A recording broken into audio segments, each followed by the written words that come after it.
वैशाली विधानसभा के तमाम लोगों से मेरी यही अपील होगी कि 6 तारीख को पहले चरण का चुनाव है और वैशाली में भी 6 तारीख को चुनाव है, तो अपना बहुमूल्य वोट जदयू के निशान के आगे ब्लू टिक पे लगाकर एनडीए प्रत्याशी सिद्धार्थ पटेल को भारी मतों से 30 और फिर से नीतीश कितना मजबूती नजर आएगा सर? 25 से 30 फिर से नीतीश 225 जी, ये कितना मजबूती नजर आएगा? मैंने वही तो कहा कि 225 सीट से के आसपास आएगी। पहला कदम क्या होगा वैशाली के लिए इस बार? वैशाली के लिए मेरा बहुत सारी योजनाएं हैं जो हम लोगों ने सोच रखी है सर, लेकिन सबसे पहले अपने एनडीए के साथियों के साथ बैठकर प्राथमिकता तय करना होगा कि हम लोग को पहले क्या करना है। उसके साथ साथ यहाँ पर इस बार खिलाड़ियों के लिए हम लोग चाह रहे हैं कि उनके लिए स्टेडियम का निर्माण हो, तो क्योंकि स्पोर्ट्स से मैं भी जुड़ा रहा हूँ, तो मेरा एक है कि वैशाली में अच्छा कुछ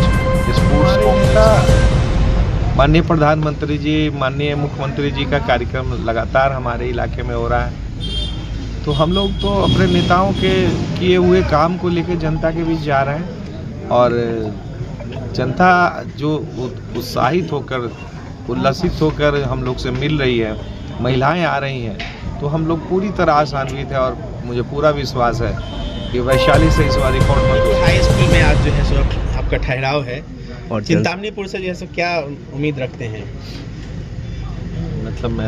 मैं समझा नहीं, आप क्या प्रश्न? जैसे आज जो आपका ठहराव है और जो प्रचार प्रसार चल रहा है वो चिंतामणिपुर में है, यहाँ की जनता से क्या उम्मीद रखते हैं? नहीं, आज ठहराव है हमारा, यहाँ पर ये ठहराव नहीं है, ये कल हम लोग के नेता पार्टी के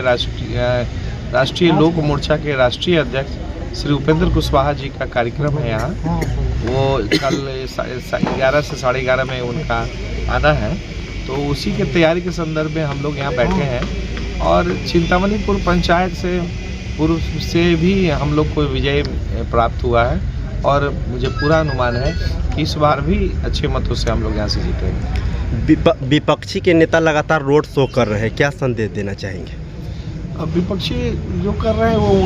उनका मसला है, हम लोग उन पर क्यों करें? हमारे नेता माननीय प्रधानमंत्री जी, माननीय मुख्यमंत्री जी का कार्यक्रम लगातार हमारे इलाके में हो रहा है,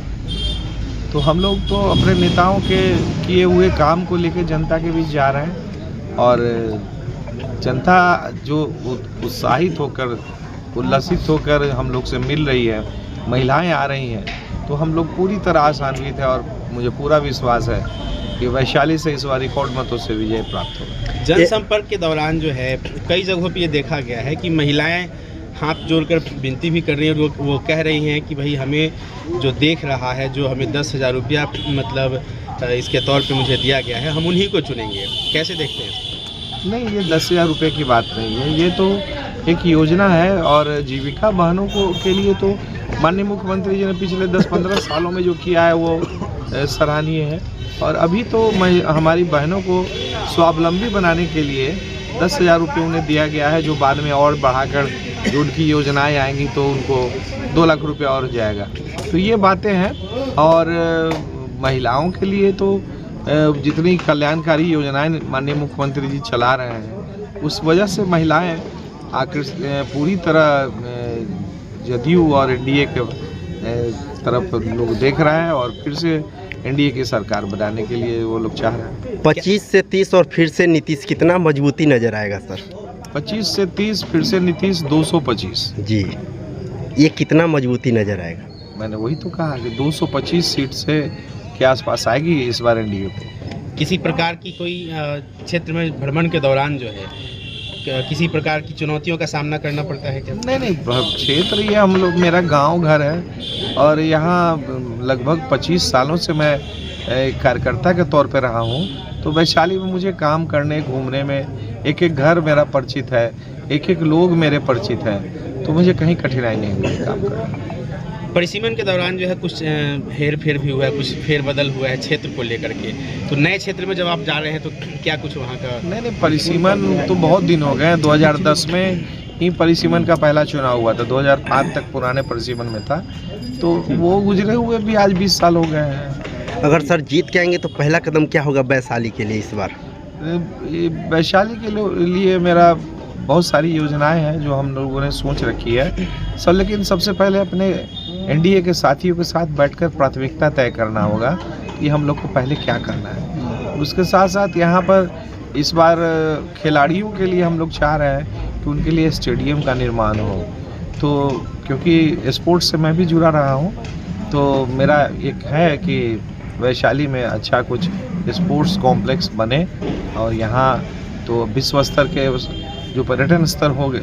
हो गए हैं, तो वैशाली तो अब अंतर्राष्ट्रीय मानचित्र पे आ गया है पर्यटन की दृष्टि से, तो यहाँ स्पोर्ट्स का भी अच्छा होना चाहिए, तो मैं उसके लिए भी प्रयास करूँगा। वैशाली विधानसभा के जो भी लोग हैं उनसे क्या अर्जी अपील करना चाहेंगे? वैशाली विधानसभा के तमाम लोगों से मेरी यही अपील होगी कि 6 तारीख को पहले चरण का चुनाव है और वैशाली में भी 6 तारीख को चुनाव है, तो अपना बहुमूल्य वोट जदयू के निशान के आगे ब्लू टिक पे लगाकर एनडीए प्रत्याशी सिद्धार्थ पटेल को भारी मतों से मिलेगा। कल का जो प्रोग्राम है सर, वो कितने बजे से होना है यहाँ पर? 11 बजे से 11:30 से करीब प्रस्तावित है।